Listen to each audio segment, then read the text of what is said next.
कश्मीर, धरती का स्वर्ग, जहां पहाड़ हवा से बातें करते हैं, जहां घाटियां हरी चादर ओढ़े सोती हैं। 22 अप्रैल 2025 का वो दिन भी कुछ ऐसा ही था, खूबसूरत, शांत और बेफिक्र। पहलगाम के पास बैसरन घाटी में सैकड़ों पर्यटक थे, परिवार थे, बच्चे थे, नवविवाहित जोड़े थे। किसी को नहीं पता था कि यह खूबसूरती कुछ ही पलों में लहू से रंग जाएगी। जंगल की ओट से निकले 3 हथियारबंद आतंकी, उनके हाथों में मचार, कारबाइन और आग 47 थीं। उन्होंने पर्यटकों को रोका, उनसे उनका नाम पूछा, उनका धर्म पूछा, और जो हिंदू थे उन्हें एक एक कर गोली मार दी। उस दिन 26 निर्दोष जानें गईं। यह 2008 के मुंबई हमले के बाद भारतीय नागरिकों पर सबसे बड़ा आतंकी हमला था। जिम्मेदारी ली द रेजिस्टेंस फ्रंट ने, जो पाकिस्तान समर्थित आतंकी संगठन लश्कर ए तैयबा की एक शाखा है। उस दिन सैकड़ों औरतों के माथे पर सिंदूर था। उस सिंदूर का मतलब था सौभाग्य, प्रेम और एक साथ जीने का वादा। लेकिन उस शाम वो वादा टूट गया और उन औरतों का सिंदूर उनके दुर्भाग्य का सबसे गहरा निशान बन गया। पूरा भारत दहल गया। दिल्ली की सड़कों पर गुस्सा था, हर घर में सवाल था, अब क्या होगा? क्या इस बार भी बस निंदा होगी, बयान होंगे और फिर खामोशी? लेकिन इस बार कुछ और तय हो रहा था।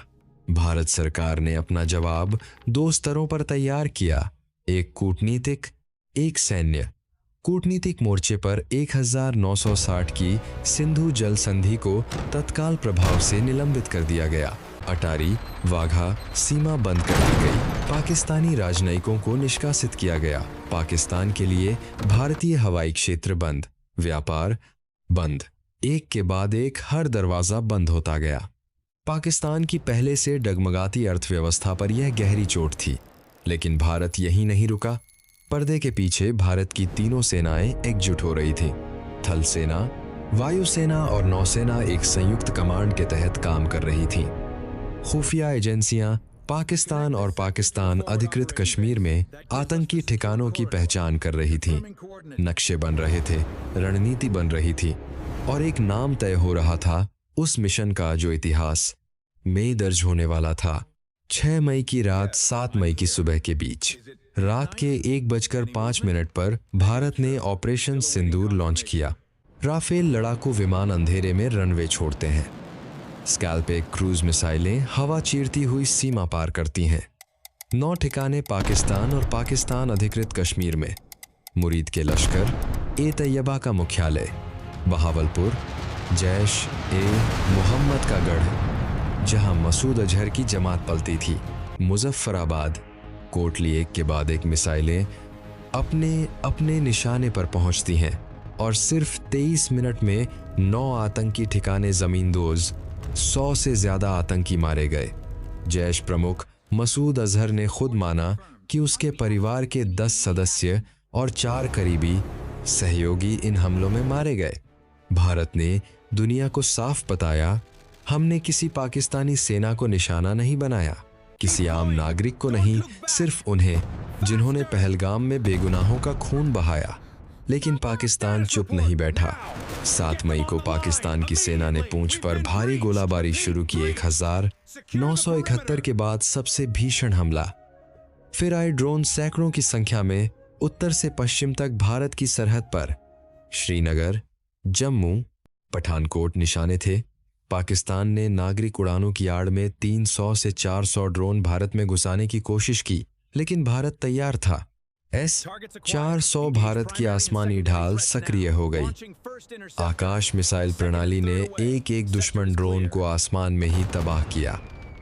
भारत का वायु रक्षा तंत्र इतना मजबूत था कि पाकिस्तान के अधिकांश ड्रोन और मिसाइलें भारतीय जमीन छूने से पहले ही नष्ट हो गए। 10 मई को पाकिस्तान ने आदमपुर और पंजाब के भारतीय एयरबेस पर सीधा हमला किया और इसी के साथ भारत ने ऑपरेशन सिंदूर का सबसे निर्णायक चरण शुरू किया। इस बार निशाने पर थे पाकिस्तान के सैन्य अड्डे, सियालकोट, चकलाला, मुरीद। भारतीय मिसाइलों ने पाकिस्तान के रडार नेटवर्क को ध्वस्त किया। पाकिस्तान वायुसेना के कम से कम 5 लड़ाकू विमान मार गिराए गए। पाकिस्तानी एयरबेस पर विमान अब उड़ान भरने की स्थिति में नहीं थे।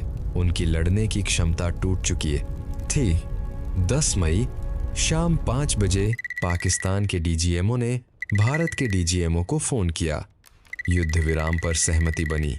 4 दिनों की इस लड़ाई में 2 परमाणु शक्तियों के बीच पहला ड्रोन युद्ध लड़ा गया और इतिहास में पहली बार भारत ने परमाणु धमकी की परवाहों इनके पास में 2 परमाणु धमकी की परवाहों के साल बने किए बिना पाकिस्तान की जमीन पर सीधा प्रहार किया और दुनिया को बता दिया कि अब नियम बदल चुके हैं। ऑपरेशन सिंदूर 1971 के बाद पाकिस्तान पर भारत का सबसे बड़ा और सबसे साहसी सैन्य अभियान, एक ऐसा अभियान जिसने दक्षिण एशिया की भू राजनीति को हमेशा के लिए बदल दिया। और उस ऑपरेशन का नाम सिंदूर।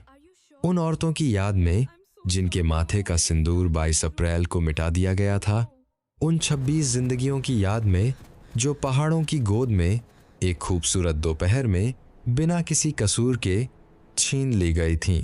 यह सिर्फ एक सैन्य अभियान की कहानी नहीं है, यह उस सिंदूर की कहानी है जो मिटाया गया और उस आग की जो उसके बदले में जलाई गई।